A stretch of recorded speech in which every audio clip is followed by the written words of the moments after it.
Inizio col chiedervi che cosa avete pensato la prima volta che avete letto la sceneggiatura e cosa vi ha fatto dire sì, lo faccio?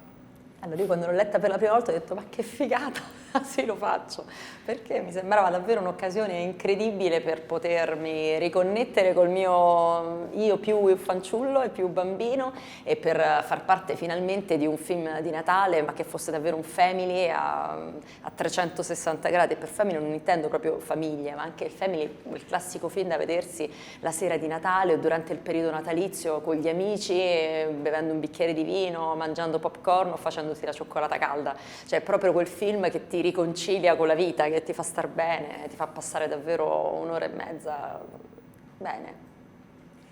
Vabbè, il fatto che avrei fatto un film un fantasy, un film fantastico, un film. Io sono cresciuto, cioè amo tuttora quel genere lì, sono i film che più ho amato da ragazzo, da bambino e che continuo ad amare adesso. Poi mi piace un po' tutto il cinema, però questo genere, il genere fantastico, chiamiamolo così, lo amo particolarmente, quindi sicuramente già il fatto, ancora prima di leggere la sceneggiatura, già il fatto che c'era l'idea di fare un film di questo tipo già mi attirava. Sì, anche a me decisamente il côté fantasy è quello che mi ha attirato di più, anche perché appunto non capita spesso. Ho chiesto, ma con le orecchie da elfo? Sì, Allora ok, sì, lo faccio. allora lo fai. Claudio? A me Gabriele mi ha chiamato, mi ha detto vuoi fare il cattivo di un film dove Lillo fa l'elfo? Ho detto sì, manco l'ho letto.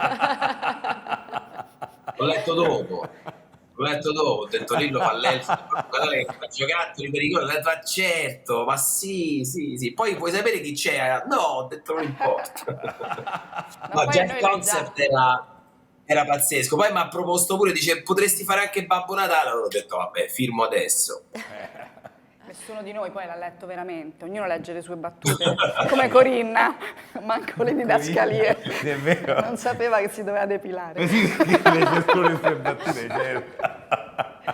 Ma Lillo, tu invece per questo elfo pasticcione ti sei ispirato a qualcuno, penso per esempio a Elf, Will Ferrell. Guarda, un pochino sì, un pochino, però di più sai a chi? A Beetlejuice, al personaggio del film di Tim Burton, che è un film che io ho amato tantissimo. Quindi è un iperattivo, l'hai visto? Il personaggio è un iperattivo, uno non sta mai fermo, è elettrico, si muove sempre, eccetera. No?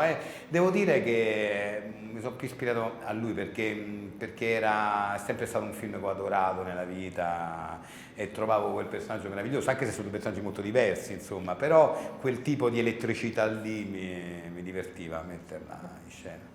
Oh, lo dicevate prima che questi film sono amatissimi, andiamo sempre a rivederli. Secondo voi perché sono così amati questi film di Natale, questi family?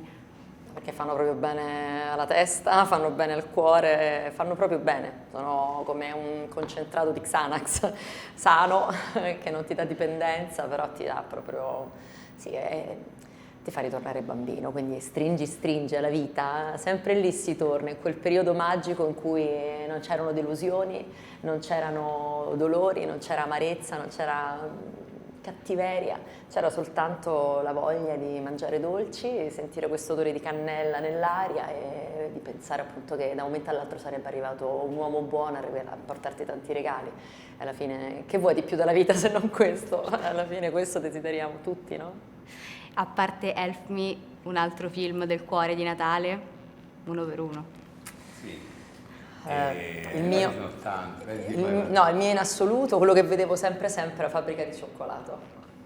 Io e mio fratello sul divano, mi ricordo sempre, lo guardavo sempre. Sai che forse anche per me, cioè la fabbrica di cioccolato, sì, forse è quello a cui sono più legato anch'io. Ma io parlo anche del primo, perché poi c'è stato Sì, quello. il primo, Io parlo quello anziani, con G. Wilder che faceva il protagonista. Infatti poi ho rivisto anche quello con Johnny Depp, però vabbè, io sono affezionato a quello lì perché lo davano molto in televisione quel film, quando eravamo, lo davano tantissimo e quello mi fa tanto Natale. E poi un'altra cosa che mi fa Natale, a me pensa quanti anni ho, sono le comiche di Staglia e Olio, ragazzi.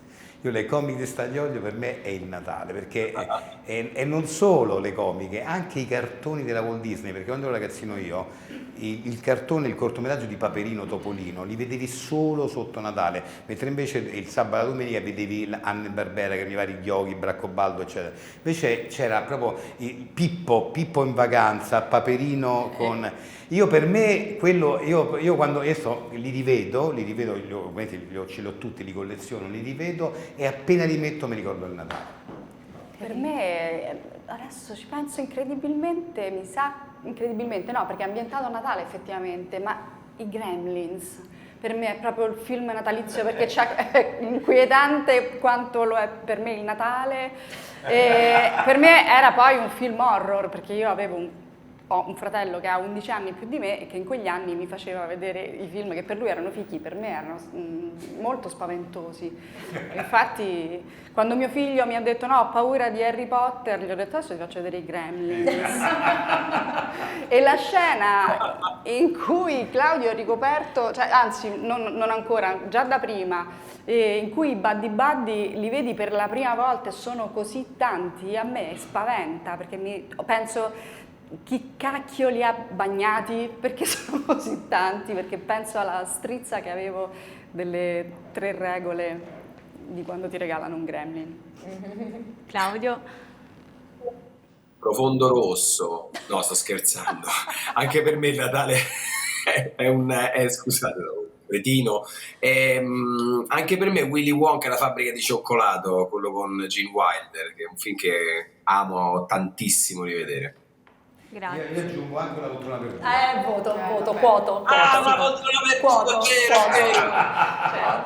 Noi lo vediamo sempre a casa, sempre. È vero. Grazie mille.